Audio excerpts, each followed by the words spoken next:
Okay.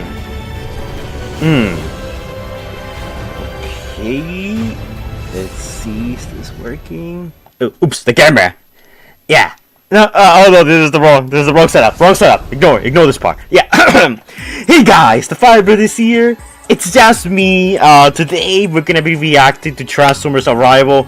Episode 3 came out, and I haven't watched the series in quite a while, so we're probably gonna like do a little recap of it, like watching it together before jumping into episode 3. I heard a lot of good things about it, about the newest episode, and I might end up making a video on it, but I'm still not sure. All that I know is that in the newest episode, Metroplex shows up, and just to keep in with the theme of, hey, new Twitch follower, Genesee193, thank you for subbing.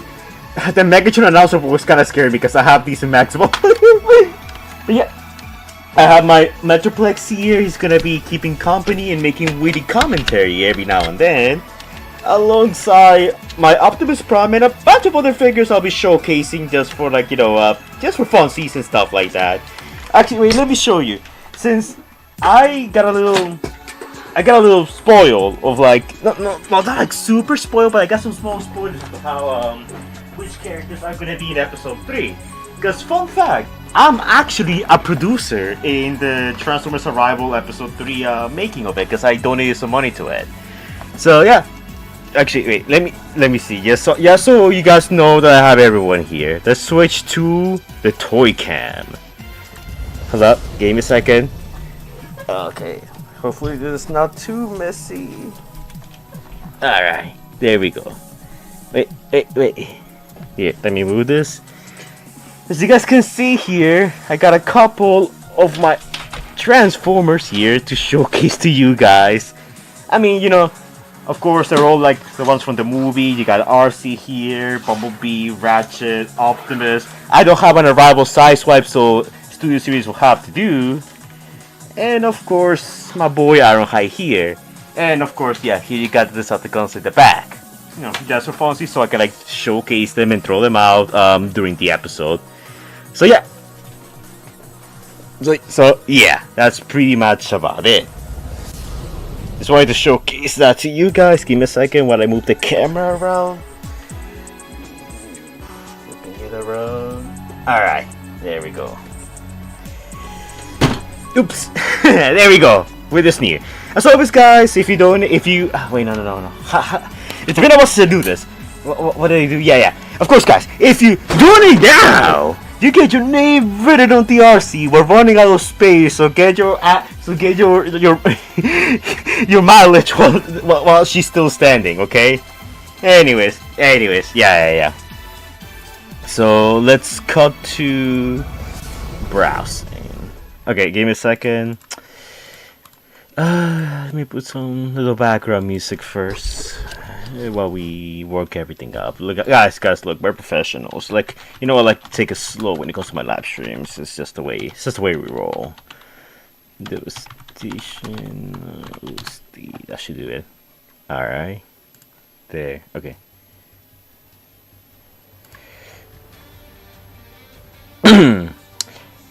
Okay, where is it? Ah, there we go. Hey, whenever possible, could you check Discord? Like, did you send something in livestream chat? Oh, you did? Okay, wait, hold on. Let me cut back to the Discord real quick. Is this your collection, man? This is actually pretty impressive. Discord, yeah. Yeah, we have, if you guys want to send me stuff, do it into Discord livestream chat. Oh my god, this is huge.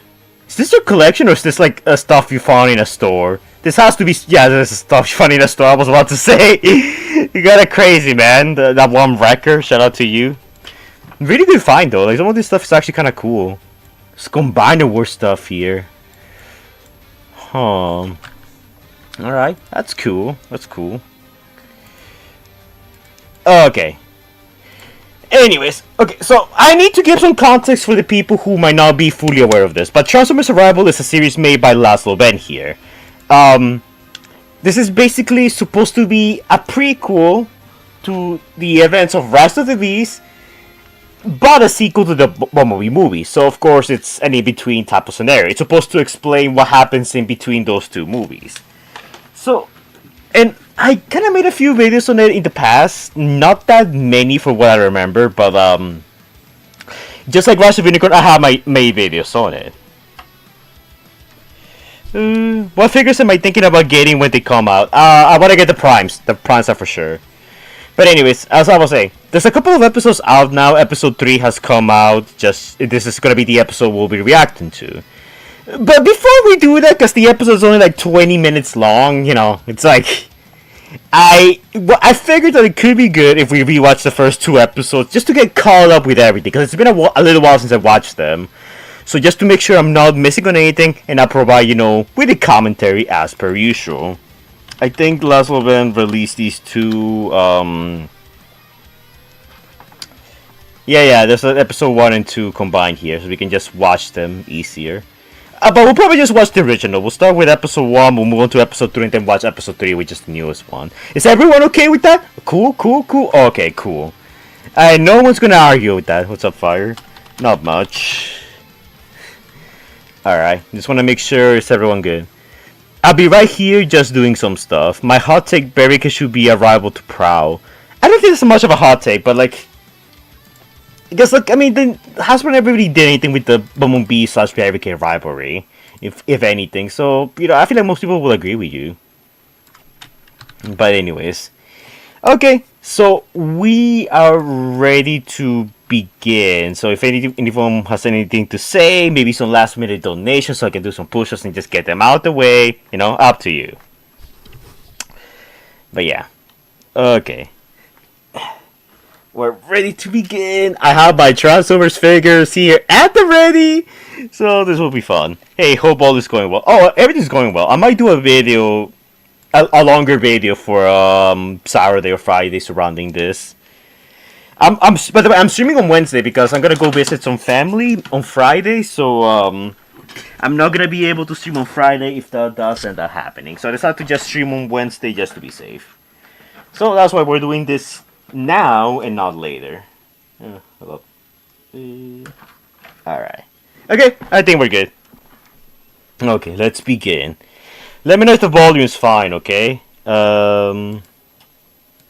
Actually, wait, is this showing to Discord? Okay, hold on. Give me a second. I'm just gonna tell my friends that I'm streaming, see if they wanna join. Streaming now, by the way. Okay, there we go. Alright. And we're live. Now, I'm not entirely sure if this is copyrighted. I don't think so. Like, some of the music might be, but I'm not entirely sure. Are you going to watch Transformers Dark of the Moon alternate ending made by TFI Creations? I plan to watch it eventually, I just don't know when.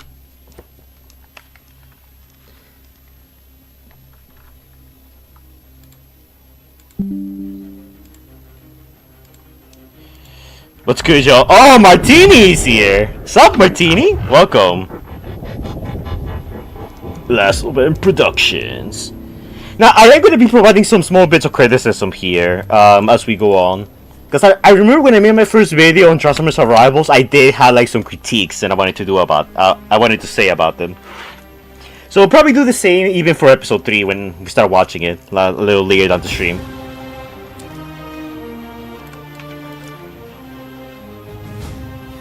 Okay, that's the Arrival to Earth melody. I like it. A little... First nitpick, I wish there was some smoke or fire coming from those pods. Like, you know, like you remember to the Fallen where the comets were falling down and you could see like the fire, you know, like some small bits coming out of the comets. Yeah, I wish we had that effect here. If I later into stream, could you potentially look at each image? I want to see your reactions. I mean, that's cool, but like, I don't know, they're just toys, man. I don't think that's much worth of our reaction, but we'll see. So these are supposed to be like the same pods that we saw in the Bumblebee movie. Happy Thanksgiving. yeah, happy Thanksgiving, by the way. I should have probably said that. Tomorrow's Thanksgiving.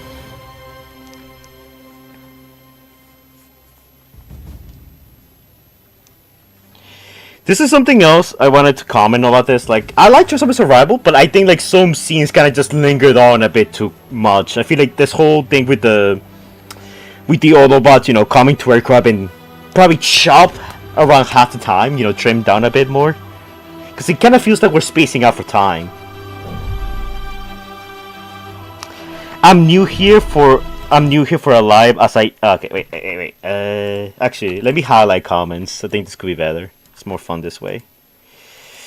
Oof. Give me a second. Alright. I'm new here for a live as I never able to get your lives as I live in the UK, but I've been watching your videos for years. Oh, thank you so much, Orcus97. It's always like interesting to get these comments, because it's kind of weird there's people out there that have been watching me for years. It doesn't really feel like it's been that long. Today's the 15th anniversary of Transformers Prime. Oh, really? Oh, it's awesome. I need to make a video on it soon. I have to make a lot of videos, actually. Yeah, and this part ties into the ending of the BB movie. Because of you, we have a future, B-127. My name is Bumblebee. So this happens just straight up. Yeah, like that. Like, I would have liked to see those fire effects a little earlier when the Autobots were coming to Earth. Like, not towards the end.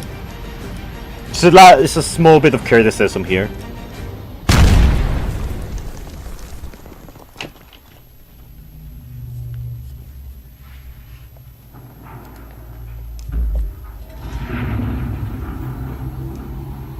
And of course, we got the Autobot pods.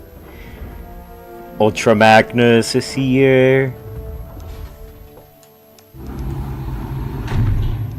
Of course, RC, the best characters here. Oh, scrap. This wasn't a smooth ride.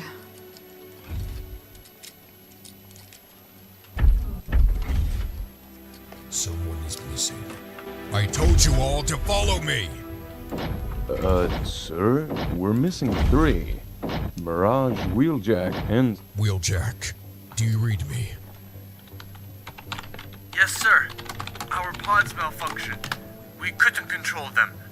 I've crashed pretty hard. The pods could use some crash land effect or something. Okay, to be honest, making crash landing effects are actually kind of difficult, so I understand why Lazlow wanted to skip out on that. It's actually genuinely really hard. Be close, but far from your position. And, Speak! some of the local life forms have seen my face. They are, well, I think scared. Make sure to disguise yourself. Hide or even modify your face for the time being. That would be too hard. Okay, so another big critique I have from the first episode was that not all the voice actors have very good like mics or like a very good performance. Some of them are a little quieter than others, and others are like a little harder to understand. Now, I am not one to talk, so if you guys know, like, I know audio mixing is hard, but it's like one of those things that like sort of takes you out of the experience of it. Fins are already broken off. Okay. But the designs themselves for the Transformers here look great. I think this Ultra Magnus looks very good. Like, definitely very Transformers Prime-esque. Like this Ultra Magnus I have right here. But yeah. I think Sideswipe.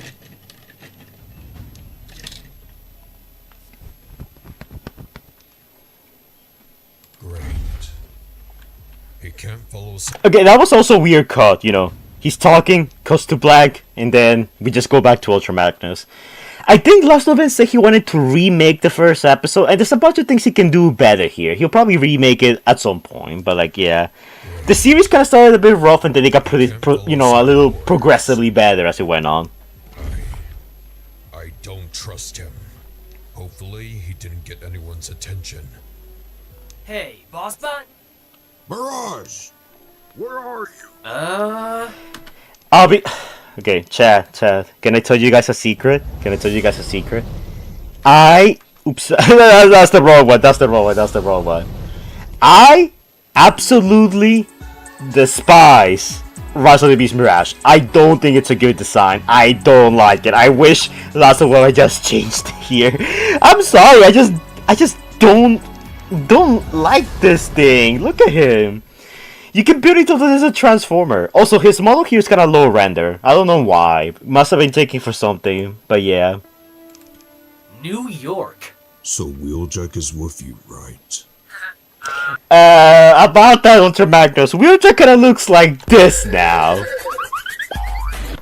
Yeah, that's the biggest tragedy from Rise of the Beast. Last time I saw his pod, he was near South America. What? He said he should be close to you. My radar is also messed up. Hey, who's this? Who invited Pablo? Oh my god! I forgot about the Pablo joke. I forgot about that. I was remembering. I think he adds like a joke to like the way Wheeljack changes his face, but no, we actually got a Pablo joke on this. I forgot about that. But you know what? It's low-key kind of funny. Please clap. All right, Lazlow. I'll give you that one. It's me, Wheeljack. I injured myself. I thought it was just a communication bug. But, anyways, try to stay hidden till further orders. You too can use the Pablo emote if you become a channel member.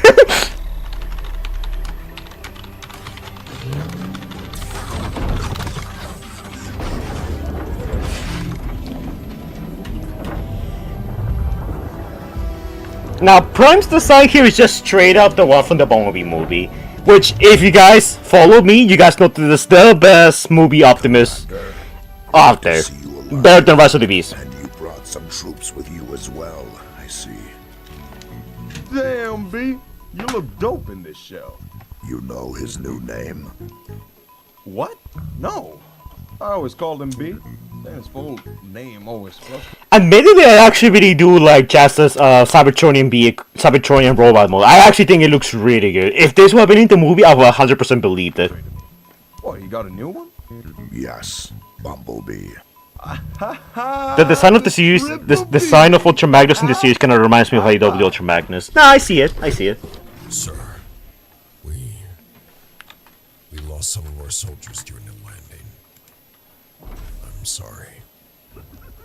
One is near but refused to follow us. I will make sure to send him back when we find him.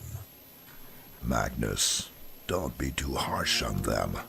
You need every possible help to take. Don't.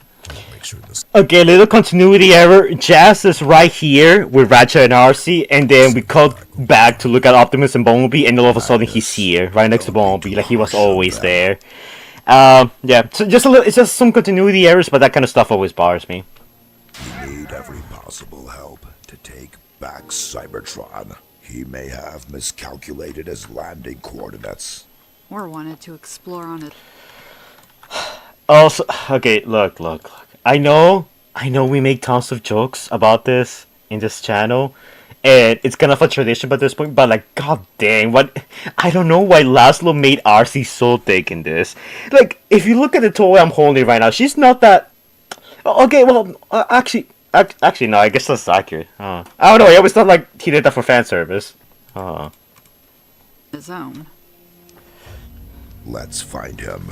But first, we need to get you all a local Earth mode. We can't show ourselves to the humans.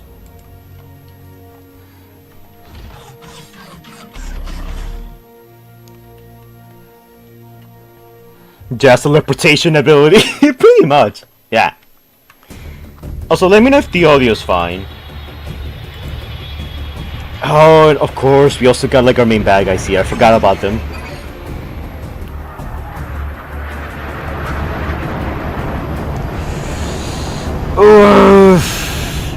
Okay, look. I should probably address this. How do you guys feel about the Decepticons already being on Earth? Because Transformers Survival takes place at best. No, it takes place minutes after the Bumblebee movie. How do you guys feel about Starscream and I don't have a Skywarp and I don't have a Thundercracker? How do you guys feel about Starscream and company already being on Earth? Because some people say it kind of devalues the Bumblebee movie, but the Decepticons were also gonna arrive on Earth eventually, you know. So it's like, I don't know. Like, it doesn't really bother me that they're here already, but I know there's people out there that will probably be pretty angry that the Seekers, made it that fast to Earth. How do you feel about the Seekers being here. Okay, makes sense. I'm gonna make a little poll about that. Doesn't make sense. As in, okay, oops, doesn't make sense. Could go either way. There we go. Yeah, sound off in the comments.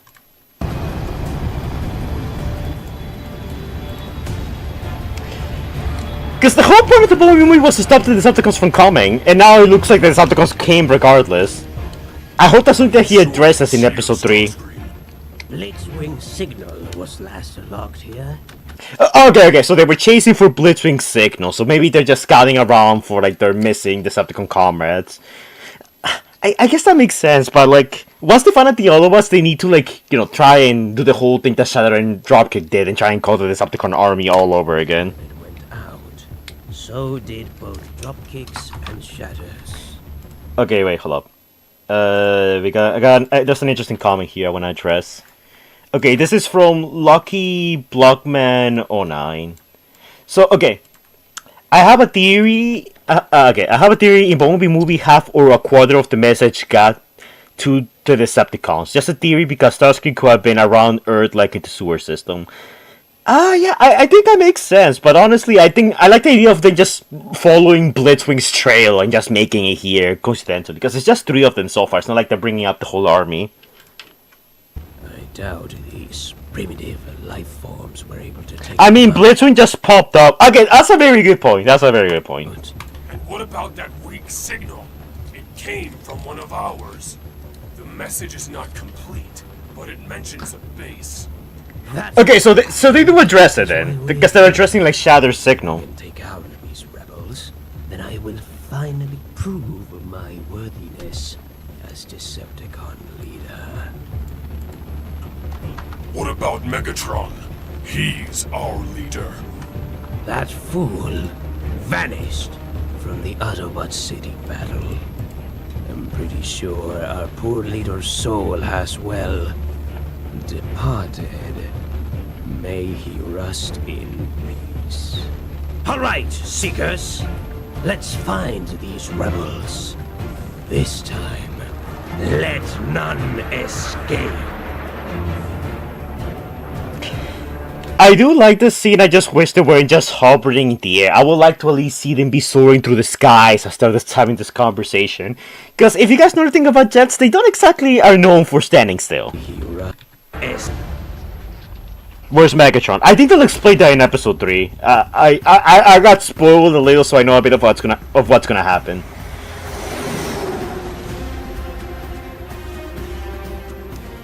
Okay, another little point of criticism for episode 1. Like, I like this so far, and I like that they're about to scan, you know, vehicle modes, but I don't like how the sky is clearly on texture. Well, I added some clouds in there to make it look less bland, but yeah.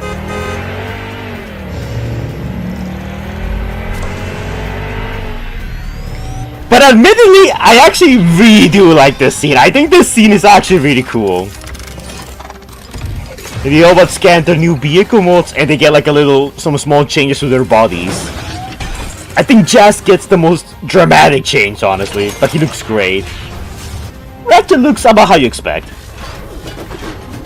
And then it's actually a pretty sick transformation sequence. Okay, you know what, Lazlow? I'll give you that one. That's great. Oh yeah. I should have probably said that. I neglected to talk about it. Yeah, this is just this is a Bowtrap's model but blue. It's supposed to be a regular car. Doesn't mean anything. That works for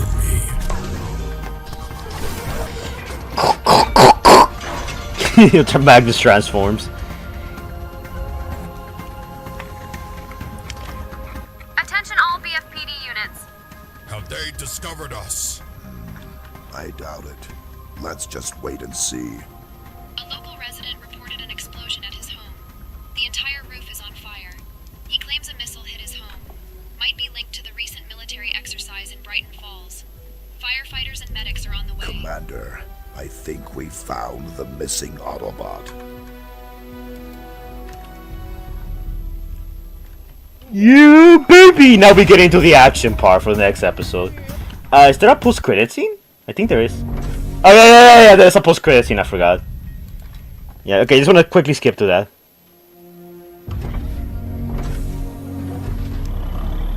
In a full homage to 07, Optimus scans the vehicle mode and transforms, getting the Rise of the Beast look. Which is pretty good. Honestly, for the first episode, it was okay. There were a few errors here and there, like some parts had too much talking, and, you know, I like to come up and spiced up a bit more. But for the first episode, it was actually pretty good. Of course, we all of us, let's be real honest here, folks. Oops, God, I keep clicking the wrong thing. Give me a second. There we go. Yeah. Okay. We all know what the best part of this was, and I'm gonna let this clip speak for itself. Okay, here we go. Oh damn, Arcee's looking kind of thick. Crap.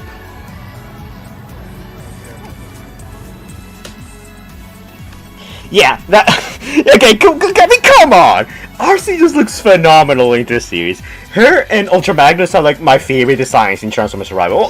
Well, some of my favorites, because we'll see my. Oh, cool film.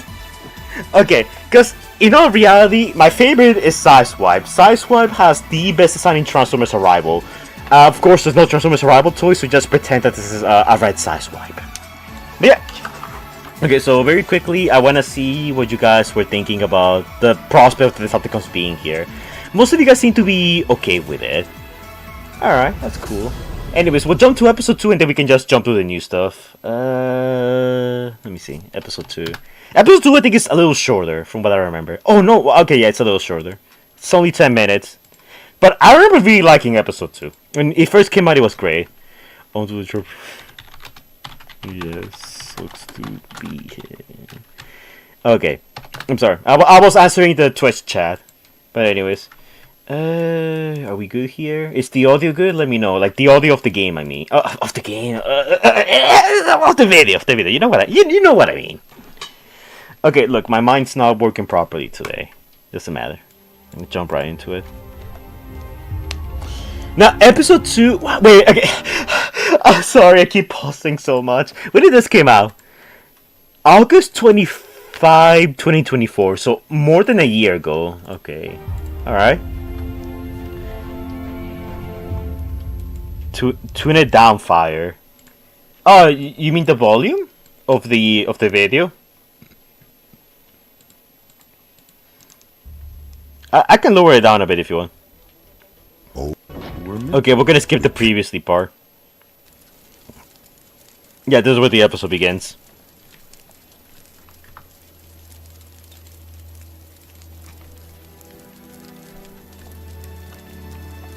So, where is he?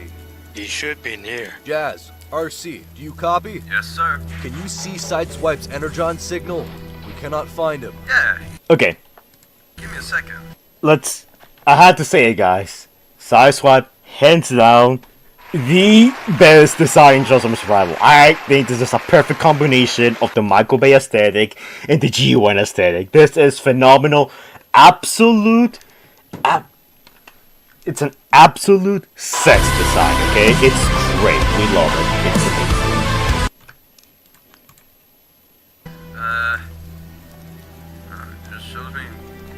It shows me right next to you, sir.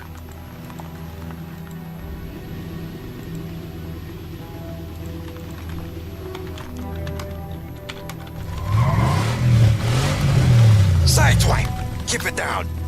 Why? I like this new mode. Landed on the poor guy's vehicle, but managed to scan it just before I crashed. Haha! We are on a mission, soldier! We've already caused property damage and we barely just arrived on this planet. I low-key kind of feel that some of the actors should have like a voice filter, you know, make them sound more metallic. Because there's something that a lot of the characters have in the movies in which you could tell that there's like a slight like reverb to their voices. Like I feel like that will like make the illusion of these being giant robots be a bit more believable. Let's just group up and find a base for us. Aye, aye, Captain.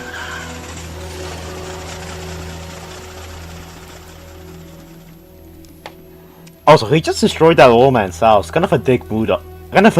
If you ask me.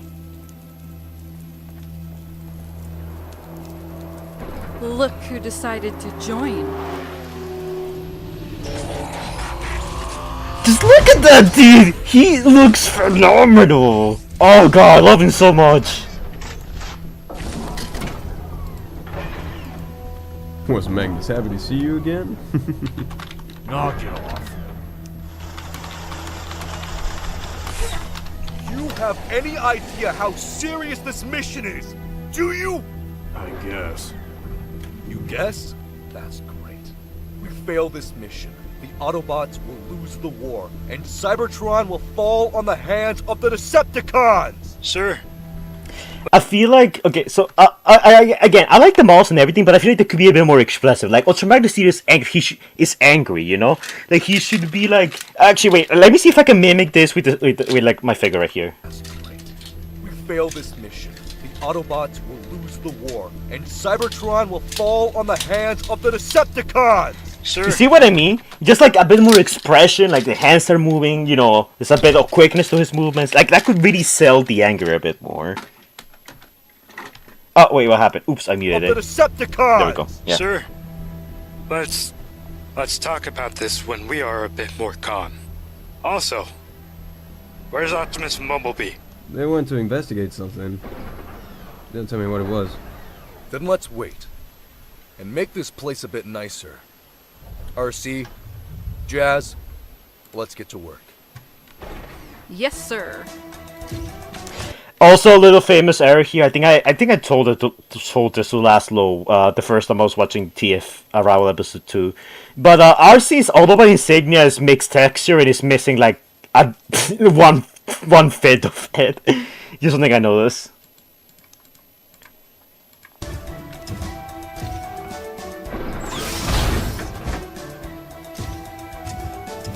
Also, where did they get this stuff? What even is that?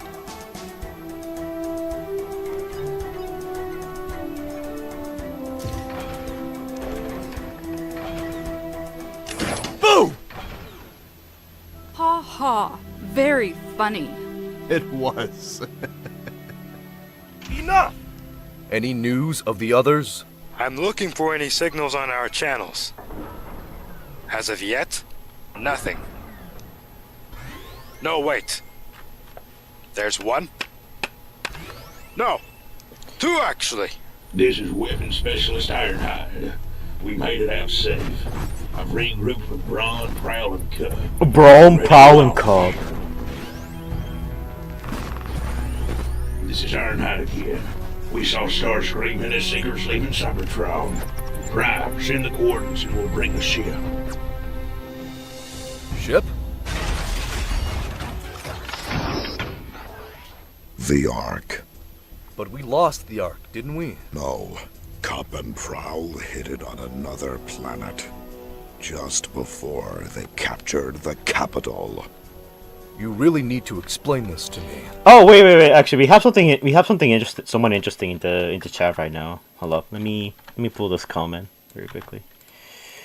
Okay, yeah, here you are. Here it is. Okay. Wait. What? Oops. Hold up. Give me a second, guys. Give me a second. Okay. Okay. So GGS Studios 117 says, as one of the sound designers of episode 3, I definitely do agree that I think they will sound better. It will make definitely do agree with the voice modifications. I think they will sound better. It will make bots sound more Cybertron, like it's too organic. Yeah, like again, I like the series so far. It's just like with the voices, I feel like it's just a guy talking as the character. You know, it's like I don't feel like it's coming from the character. So a voice modulation, like something simple, will work quite well. I know it's kind of hard, but I think you just need to like put 2 layers of the audio and one slightly ahead of the other, not by much, by very little, and it will like give it a nice little modification to the voice. Can make it sound a bit more like how it happens in the movies and some of the games. So it has a simple solution though. It can be, but though I know matching audio to what's happening on screen can be very hard. The plan was to regroup here on Earth. Once we arrive, they get the Ark here. I'm sure that Lazlow will do a remaster of this when he's finished with all the episodes. Like, 'cause I think he told me he wanted to do that. To make a surprise attack. and hopefully retake most of the Autobot bases on Cybertron. Okay, you see, that makes more sense than whatever bullshit Lorenzo was trying to convince us. And I'm sorry, I'm swearing. No, okay, no, I am not sorry, I'm sorry. I'm sorry. I am so pissed that this little son of a... I can't say it. I am so pissed that Lorenzo said that his logic for the Autobots leaving Cybertron to Earth was that they were gonna go get reinforcements and then come back. It in itself is not a bad idea, but the way he explained it, it made no sense. It's like everyone's already there and they're separating for absolutely no reason.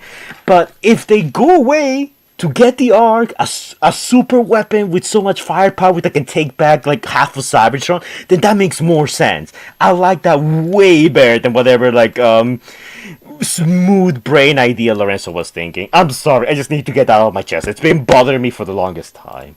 Ugh. Doc, you heard Prime. Send them the coordinates. Right away, sir. Should watch Transformers Mayhem. I will eventually. Oh, wait, I remember this part. Oh, God. If you're a Trailbreaker fan, I suggest you leave the chat.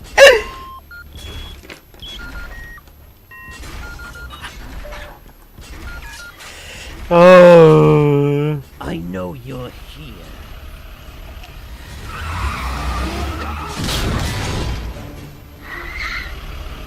There's a nice use of speed here, though. This is the first fight of the series.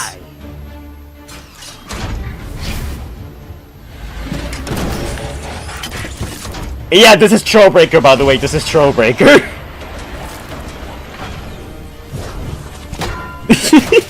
I like that.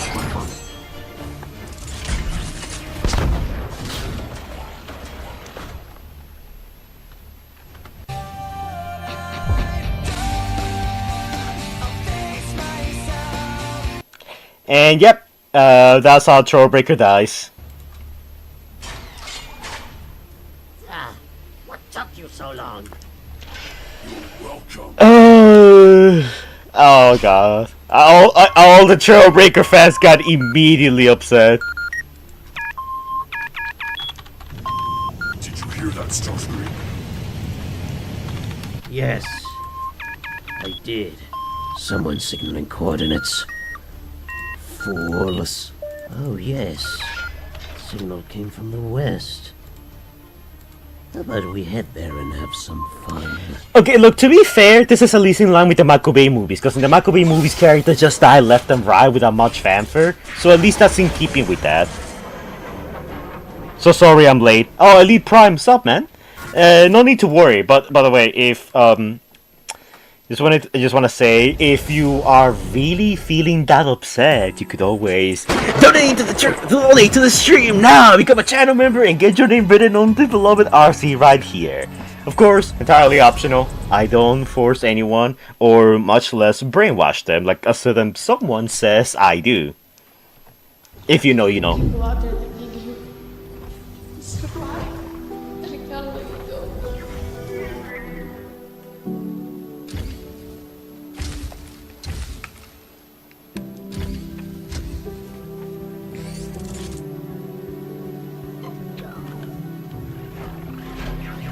Oh, that nice little gash.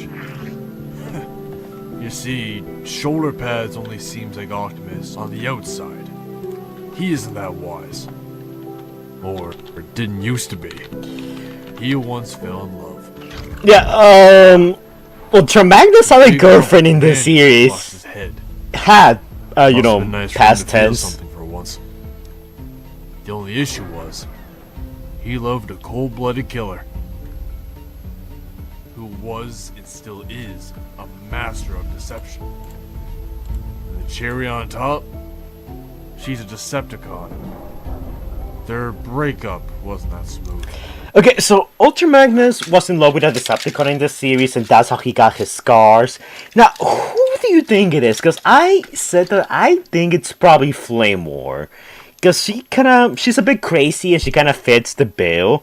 But I'm just saying, wouldn't it be like super funny if it was just Shatter? I love Shatter, and she kind of fits the manipulative part of like what Sideswipe just said. it's kind of weird thinking of Ultra Magnus as, you know, having a girlfriend, because, like, he's always so serious, and, you know, he just seems like the type that wouldn't care about that kind of thing. But I'm guessing that's because this Ultra Magnus feels a tad bit younger in this series, you know? Or at least that's how I feel. Slipstream, but it could be Shatter. I think it's Shatter, honestly. I think it's Shatter or Flame Wars, one of those two. That's where he got that gift on his face. Yep. Even he can make mistakes.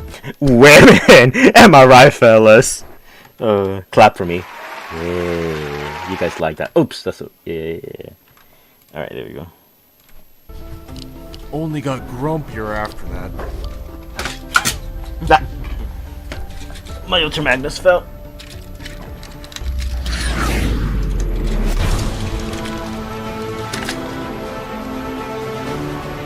Okay, and the episode ends with the Seekers arriving on the base. Then we got the credits, and then we got a post-credit scene. Here. Attack while emotionally vulnerable will always harden up a person. I get that. I get a feeling that Transformers Arrival Ultra Magnus is supposed to be like a younger version of Ultra Magnus. It's kind of like how in TF Animated they did with Optimus, making him younger. And of course we got Sector 7 getting involved. Okay. Alright. To be continued. Okay, and with this we pretty much caught up to the present, and now we have episode 3, which is like the newest episode. I don't know what to expect. I have been spoiled about one thing. Because I looked at the comments. Unfortunately, at least I looked at one, and one comment spoiled a huge thing for me. But I know that we're gonna see, of course, my boy Metroplex, everyone's favorite Autobot. Well, one of their favorites. So I brought my figure here to celebrate his return to the to a piece of Transformers media, because I feel like he doesn't get used much these days. Okay, is there anything you guys want to say right now before we begin? Any comments? Episode 3 is coming. I'm super curious to see what you think of my performance for Ratchet. Alright. Oh, Partig. Wait. Actually, let me grab your comment here. Okay. So apparently, we got a bunch of like voice actors from the series here. We got Partig, who did Ratchet over here. I'm really curious to see how. I'm curious to like hear your performance, man. I'm sure you did a good job. I trust Lazlow more than I do Lorenzo. No, mind you, that's not saying much. I'm kidding. By the way, Lazlow, if you're watching this, I'm kidding. It's a joke. It's a joke. Calm, chill. Okay, this was released 4 days ago. It has 8 dislikes. All of them probably came from a certain boomer that doesn't like other fan films. If you know, you know. And yeah, we're gonna watch it. It's gonna be my first time reacting to it. I don't know what to expect, so here we go. Attention, 13 plus. All right. If we made this show, I will have Trailbreakers survive. Okay. So this might just be me. But at least me personally, Trailbreaker is just one of those characters that it doesn't have that much importance. Like, he's always just there, but he's kind of like a background character, okay? Like, to me, it's not a big deal if he didn't survive the series or not. It's like, it's whatever. At least that's how I personally feel. The only time I think Trailbreaker is mildly interested is likely Skybound, and that's just because I think he's kind of cool with his shields, and that's about it.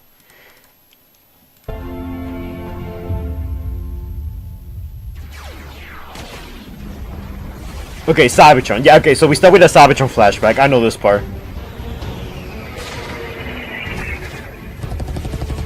You can tell that they upped the budget a bit for this. It's actually pretty ambitious.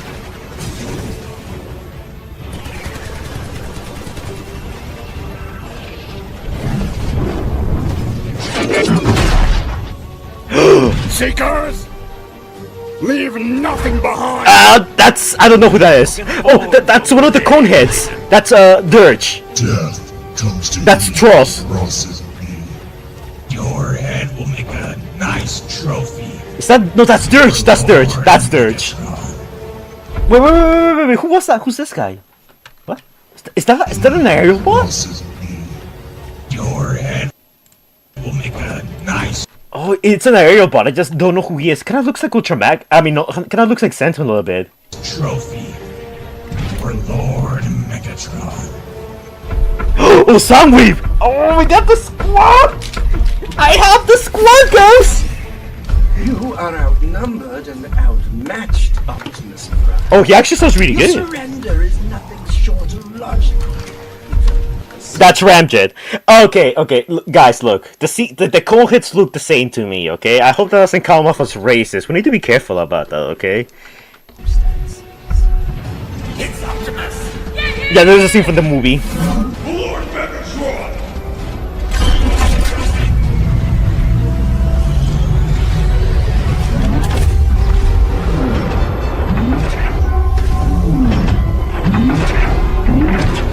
Starscream, I am detecting significant seismic activity, accompanied by a major surge in energon levels.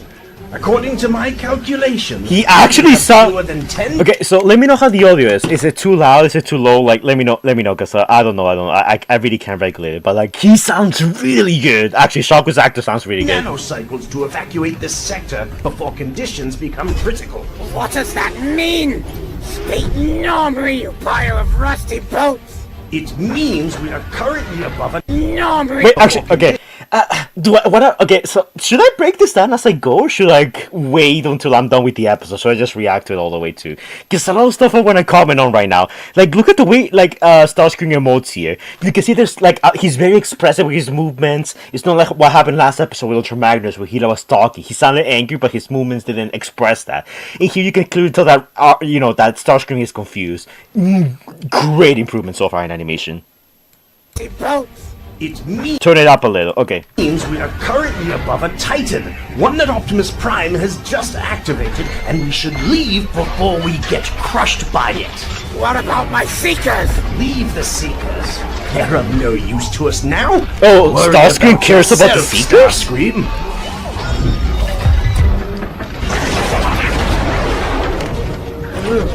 Now this just Oh, Slipstream. Oh no, that's Red Wing. Red Wing, and he's dead.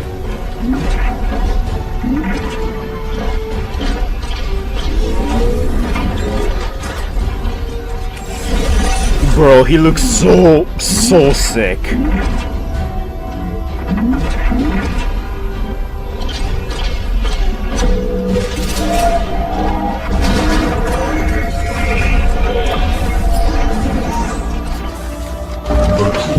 It's the call of the last prime. Oh, dude, he looks so sick.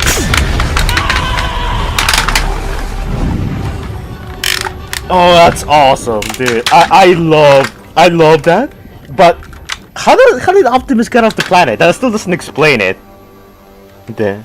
No kidding. That's how he survived. I watched it all unfold just as my pod left Cybertron. Anyways, I've heard what happened to your voice box. This is a great Oh, so place Sideswipe was telling Bumblebee how all of that happened. Okay, how do you guys feel about Ultra Magnus' design here, honestly? I think he looks phenomenal. I think this is a phenomenal design. It looks fantastic. Alright. I watched it all. That was a No great kidding. opening, though. That's how he survived. I watched it all unfold just as my pod left Cybertron. Anyways, I've heard what happened to your voice box. This is a great place to get more audio into your sound library. Easier than searching for the right radio channel. Oh no! Okay. You know in Rise of the Beast when when Bumblebee was like being a little disobedient to Optimus, and then Optimus was like, "I don't want you going to those drive-in theaters." I always thought that Bumblebee did that just for fun, but no, he actually goes there because he's getting new new voice lines, new audio to use for his speech. Actually, that's kind of smart. I didn't even think about that. Actually, that adds a bit of layers to that little conversation now. Oh, I've seen this one. This is the one where Spock goes nuts. That's a Dark of the Moon reference, by the way. Okay, Optimus and Ratchet, the Dream Team.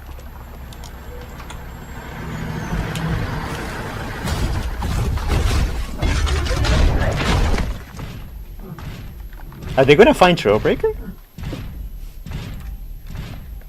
I'm still getting a rating on that weak Autobot signal.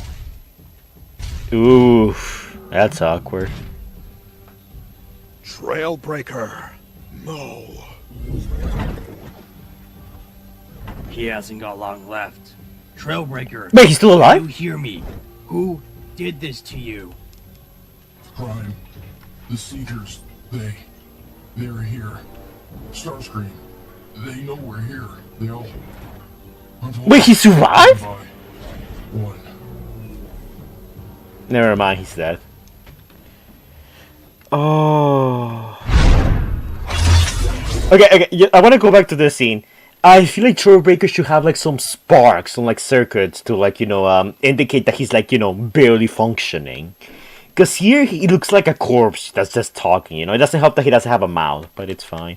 Also, for the Ratchet voice actor, I thought that the Ratchet voice sounds pretty good here. Actually, it's an improvement over the last episodes.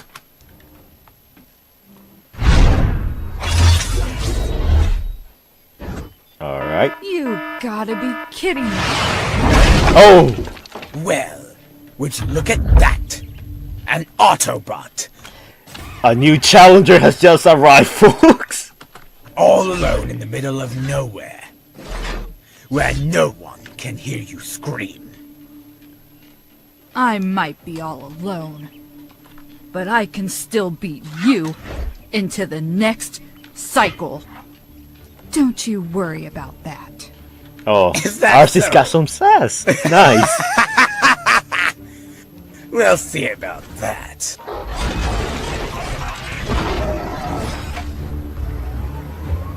What?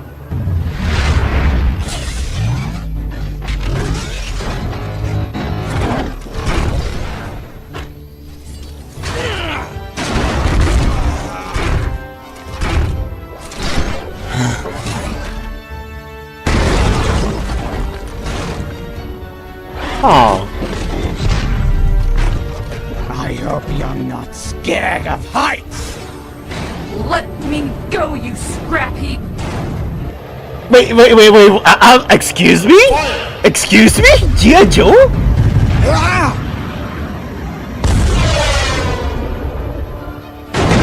Ouch.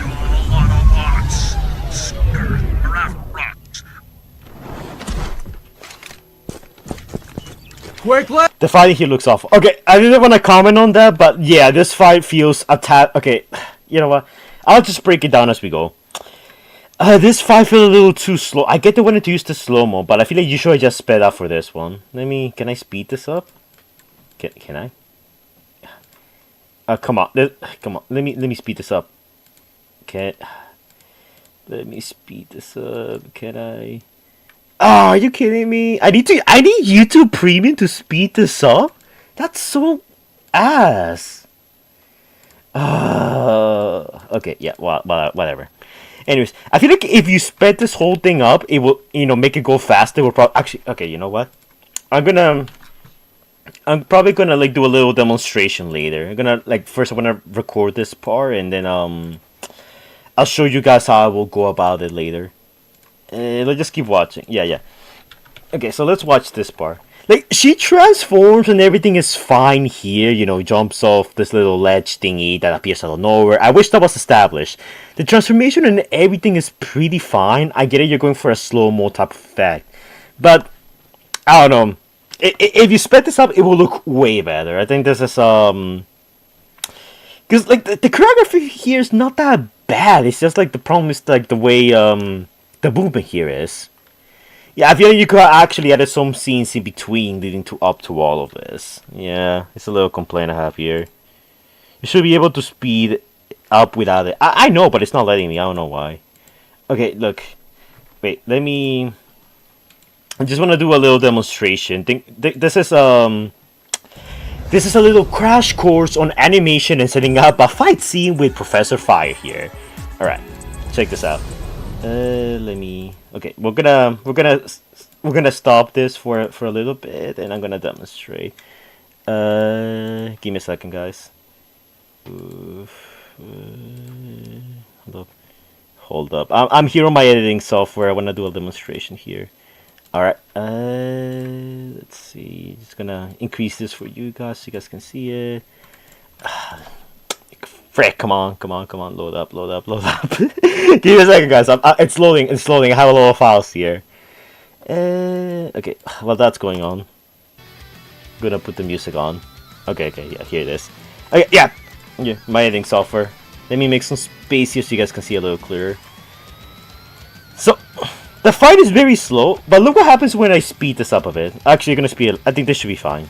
Let's see how it looks when it's sped up. Yeah, it looks a bit more dynamic here. Hold on, let me speed this up in some places here. Yeah, here. You see, it now has a little... Okay, well, it's not done perfectly, but now it has a bit more movement here. You can, slow down for some scenes and then speed up like this. It will definitely help the pacing of it a bit more. And other parts here, like this part where, like, Starscream grabs RC, this needs to linger here a tad bit longer. Because it goes a little too fast here. Maybe like this. See? Goes up. And... Oh, no, wait. Starscream dodges. She jumps, but Starscream... Okay. I'll have lowered the camera a bit so that becomes a bit more noticeable. She misses. She lands on the ground. And, of course, here's Starscream grabs her. Yeah, okay. Yeah, something like this. I don't want to, like, linger here for way too long, but this is like how I will have edited the file. I will have sped it up like this, more or less. Of course, this is not perfect, just a little quick edit, but you see how much better it flows now, in terms of speed and movement. Yeah, you see? It's much better. The problem is that, like, the fight now lasts a little... the fight now has, like, less screen time, so that's probably why Lazlow didn't want to, speed it up that much. Because I understand, animation's hard, especially for, like, scenes that only last like a few, like less than a minute. I know you kind of want to extend those as much as possible. Quickly! Pack her up before Cobra arrives! This one's ours!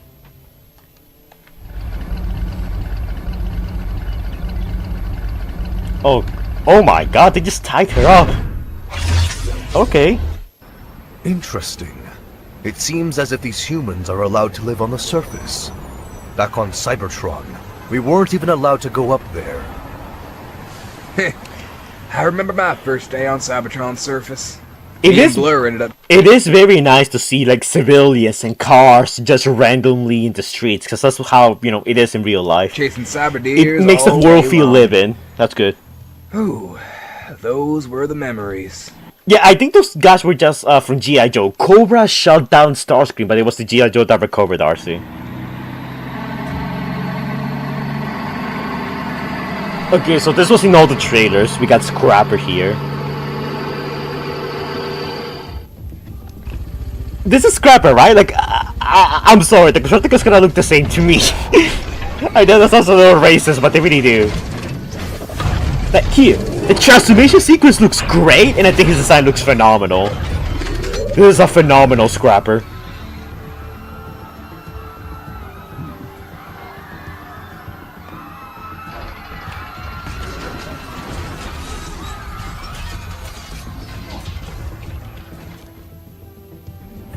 Wait, sir. I've seen this done by Cup before. Let's see. Bow, Weep, Rhino, Weep, Mini. That's a G1. That's a G1 reference. Oh shit.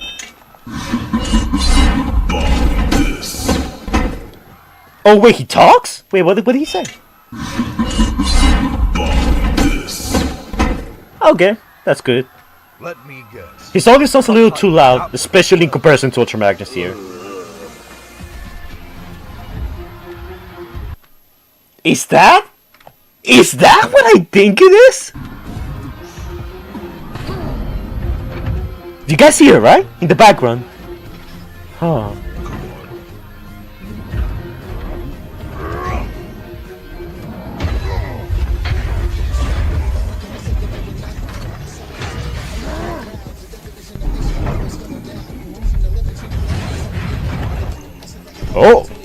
Oh yeah, that was pretty cool.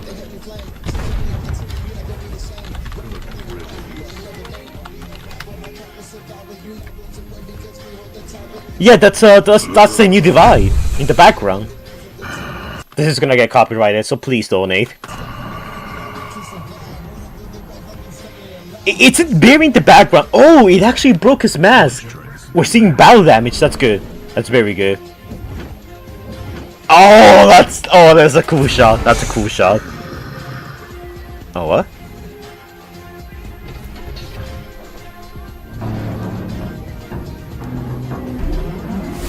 What the frick? I'm sorry. Did you just pull that out of your ass?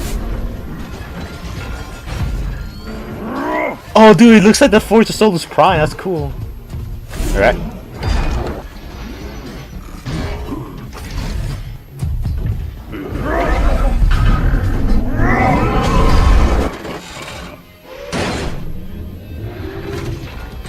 Oh!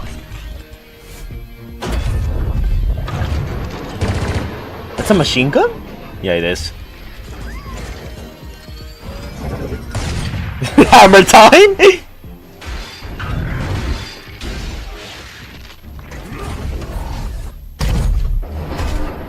Oh, okay, nice movement.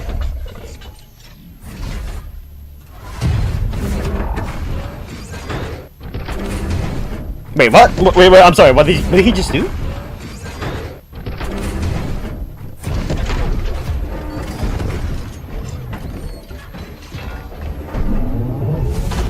Okay, I am getting some major microwave flashbacks with all like the camera shaking and stuff and the low perspectives.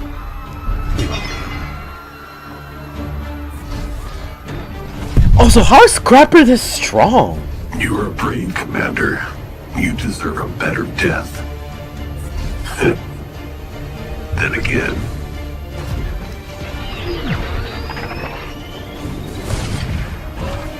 What? He just got shot? Oh.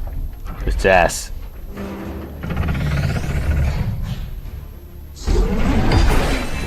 Oh! Okay, now that was good. That was actually very good. Alright.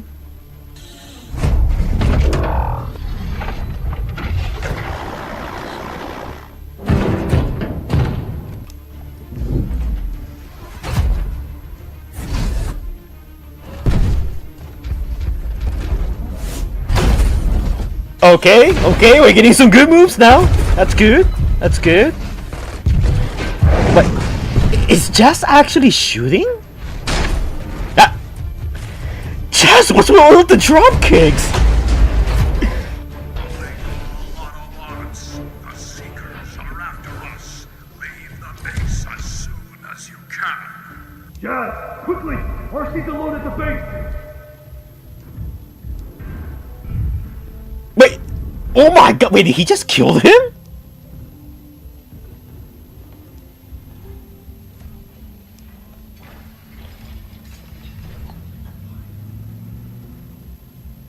Wait. Okay, I have questions. Oh, okay, he's alive, everyone. Okay, I was about to say that's one way to waste a Constructicon. Oh, my fault! It should have been me staying here, not her! Magnus, don't be too harsh on yourself. It wasn't your fault. First Cliffjumper, then Trailbreaker, and now RC. Prime, I failed you. Not just as a commander, but also as a friend. We will rise, and they will fall. I hope Scrapper gets to show his brilliance and modesty in future episodes, maybe even use dead Autobots in his work like in his G1 bio. Oh Jesus, does he do that in G1? I hope Scrapper gets to show his brilliance and modesty in future episodes. Maybe use dead Autobots for his work like in his G1 bio. That would be pretty cool. Anyways, Blank, thank you so much for the $5, my man. I'm gonna write your name on the beautiful, totally still alive RC and do 5 push-ups in your honor. Here you are. Okay. 1, 2, 3, 4, 5. Thank you so much for the donation. Anyone else wants to donate, I'll put your name on RC. Well, she's still alive and tall. she's an old lady. She's gonna like expire any day now. So if you guys want to get like your name in there, you better do it now. Okay, so I have a bunch of comments about that fight, but I'll talk about them a little later, okay? Don't lose hope in our siege just yet. I've been spying on this specific set of humans for the past few hours and found her. She's in a local military base with a flag that seems to read Sector 7. Last I saw, she was still alive. That's a very good Bumblebee animation there. That Yeah. won't be easy. Thankfully, their tech is extremely primitive. But even if I was able to disable the security systems, one of us would have to go in and retrieve her. I caused this mess, so I'll go. I must warn you, if they catch you, they will likely pull you apart to study you. And that's a risk I'm willing to take for my team. Actually, what are the... Oh. Calling back to Sector 7. Wait, what? I'm opening the gates. Now. Is that Ultra Magnus? Excuse me? We're kind of jumping around a little too much here. Oh, they're infiltrating. By the Allspark. What? Wait, what? Oh, Jesus.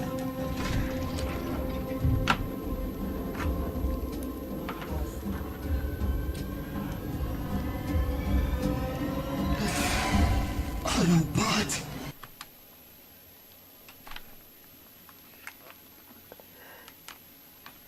Oh my god! My girl Shadow is alive! Do we have a reaction for this? I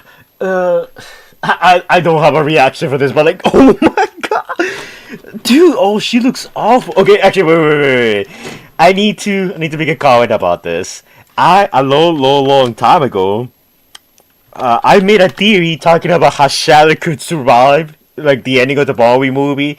And my theory was that she survived as a head, because at the end we can see like her head kind of popped out of her body. So I assume she survived like that. I was not expecting her to come back with like, relatively intact. That's... Wow! That's insane! Oh god, my girl has seen better days! But you know what? We're all happy to see her. Everyone, clap.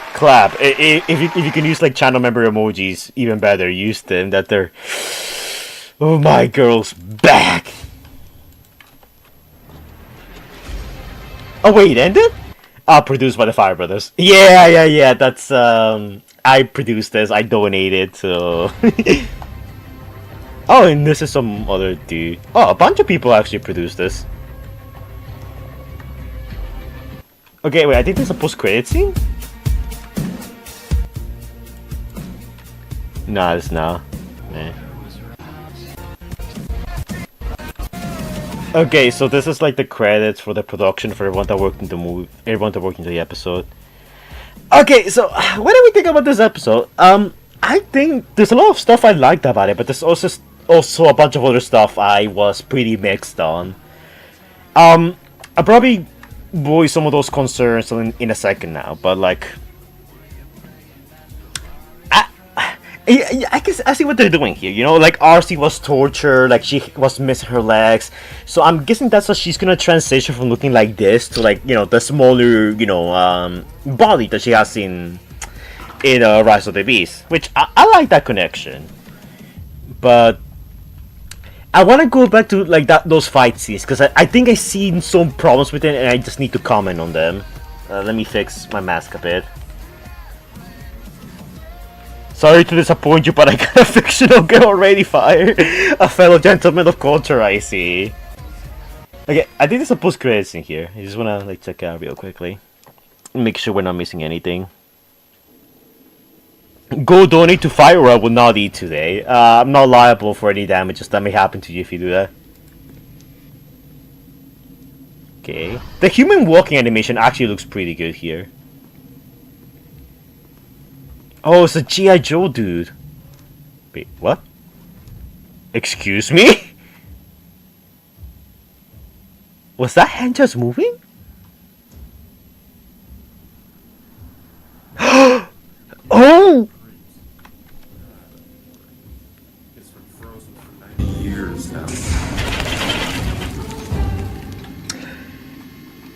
Okay, that one, okay.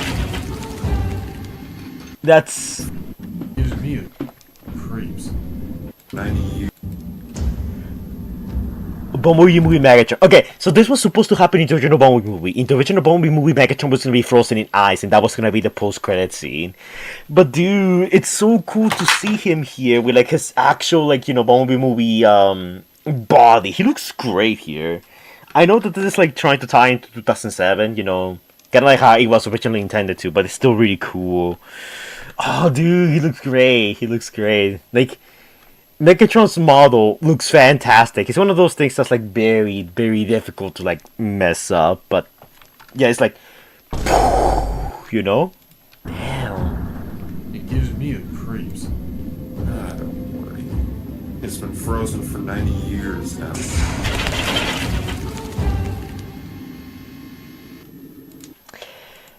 Okay, so let's talk about the episode, because there's a bunch of stuff I want to comment on.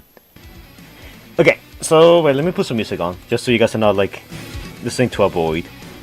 Okay, so first things off, I want to talk about the beginning with Cybertron, the Cybertron bit. I actually think this whole beginning sequence was actually performed really well. I love seeing all the characters here, the Seekers, the Autobots being executed. That was great. Shockwave's voice sounds fantastic. Samuel sounds pretty good too, and Starscream gets more, you know, gives more chances to emote. I love that there's a whole callback to follow Cybertron, you know, with, you know, Optimus, you know, putting his hand on the ground and then Metroplex rising to, you know, fight the Decepticons and save Optimus. I kind of hope we get to see a bit more of him as the series goes on. I don't think we will, because I don't see how you can, like, you know, showcase him some more unless it's through flashbacks and stuff. But yeah, some of the animation has seen a step up in this video, in this episode. Like, I think the character designs look pretty great here. There are some scenes in which they look a little bit lower rendered than others. Like this, like, whole scene with Starscream looks pretty good, but then when you cut back to Slipstream here, you can tell that this is like significantly lower render, and I'm a bit confused by this. My guess is that they probably wanted to get the episode out faster, so, you know, maybe they didn't properly render some bits. Have you seen the final season of My Hero Academia? No, I haven't watched it. Metroplex was a bit too much. No, I mean, I'm fine with Metroplex, because Metroplex is just stuck on Earth. I mean, on Cybertron. And this also explains how Optimus was able to get out of this, like, impossible situation of being surrounded by 3 of the Decepticons' head honchos. Sorry, I'm moving some stuff here. By 3 of the Decepticons' head honchos and, like, a whole army of Seekers. Like, this. Oh, wait, what happened? I moved some stuff. Oopsie. Like, I'm completely okay with this. I think Metroplex being here is a bit of a Deus Ex Machina. It kinda is, but it makes sense. I think this whole segment works pretty well. I like the little bit with Sideswipe and Bumblebee here, talking about why Bumblebee goes to, like, you know, to go see the movies. It makes sense, ties into Rise of the Beast in a way I never thought about. I think that's good. The whole part with Optimus and Ratchet going to, you know, see Trailbreaker, where they found him. Again, like I was saying, I kind of wish they added some sparks or like some smoke just to indicate that he's barely surviving, that there was a fight here, there was a struggle. Because if anything, he kind of looks like, you know, he just took some damage and now he's like a weird skeleton that's talking. And the fact that you can't see his eyes and he doesn't have a mouth, it's even harder to tell, you know? Optimus is just that guy for real. Hey Fire, can you, for next stream, can you react to Transformers Old Spark stop motion series? Okay, let me very quickly take a look at that. I don't know if, I don't think I heard that series. Transformers All Spark series. I don't think I heard about that. Oh, okay, no, yeah, this is in my to-do list. I will do it eventually, I promise. Just not now, but in the future I will react to it. Anyways, hope you all enjoyed the film. Oh, Bumblebee music's here. Is that Bumblebee? But yeah, I'm just going over the episode and the things I noticed about it. Okay, so I already talked about the fight with Starscream. Like, I think the beginning portion of it is fine. I don't mind RC just being caught here randomly in the woods by Starscream. I like that she has a bit of sass. That's kind of cool. I feel like it could have probably handled a tad bit better.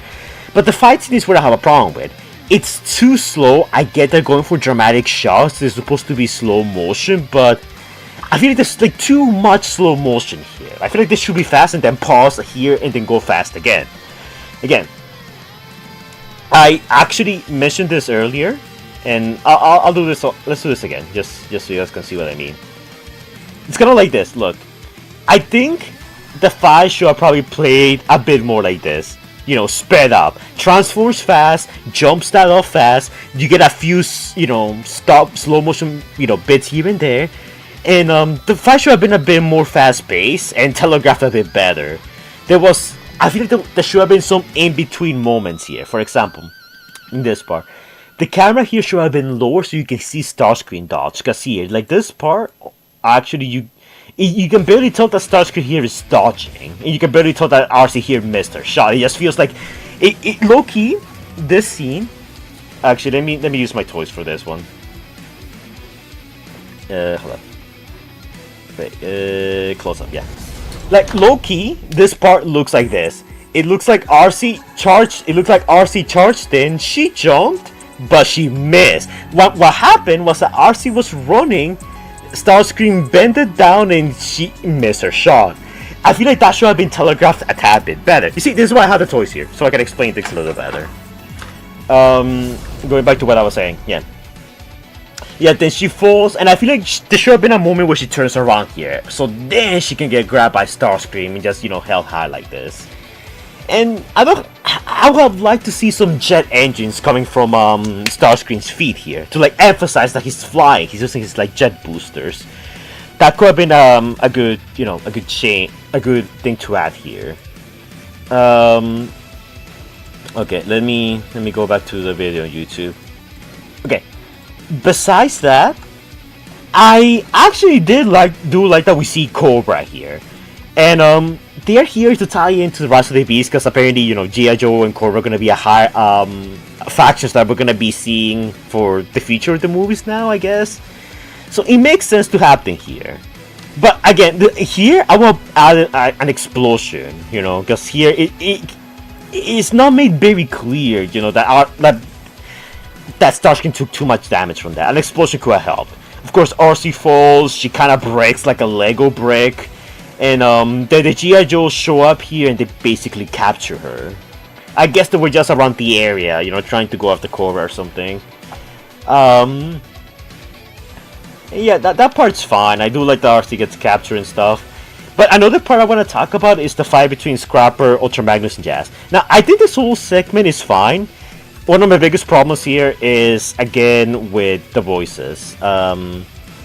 And look, I'm not trying to like belittle anyone. I think everyone did a pretty fantastic job so far. But look, listen to this. Wait, sir. I've seen this done by Cup before. Let's see. Bow, weep, grano, weep, mini, bone. What's up?